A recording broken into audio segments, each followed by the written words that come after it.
zoseswa upenyu wangu wava wenyu zvakare zvose zvapfuura. Ani nani anotenda muzita renyu achakunda, nekuti muri Mwari vane nyasha, imi muri Mwari vane ngoni.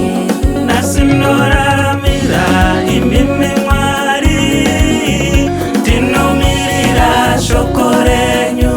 Zvamunoda munditungamirira, nekuti muri Mwari vane rudo. Nhasi munoraramira imimi Mwari, tinomirira shoko renyu. Zvamunoda munditungamirira, nekuti muri Mwari zvakanyorwa. Ani nani anotenda muzita renyu achakunda, nekuti muri Mwari vane nyasha, imi muri Mwari vane ngoni. Toenda mberi neshoko renyu, sotarira tichiparidza zvekunaka kwenyu. Upenyu wangu nemabasa zvose ndozvipira kwamuri. Tinoenda mberi neshoko renyu, tichiparidza zvekunaka kwenyu.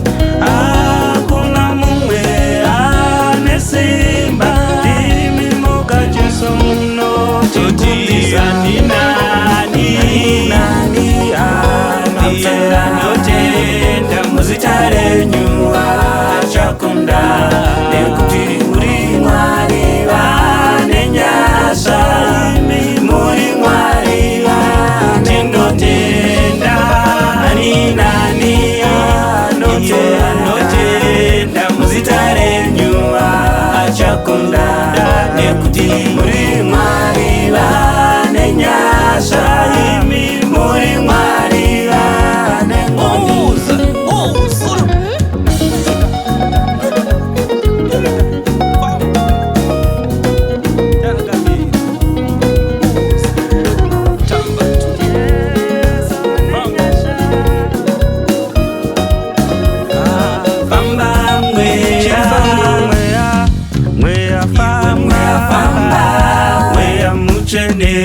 Tamirira chiuya zvinoite basa rako, isu tigobereka zvirevo zvomweya.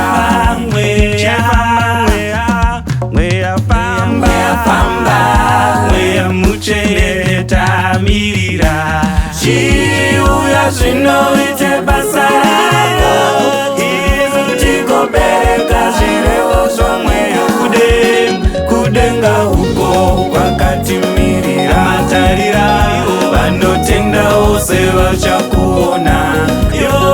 Vanomuda vachamutevera, tasvika kudenga toimba hosana. Kudenga uko kwakatimirira matarira, vanotenda vose vachakuona.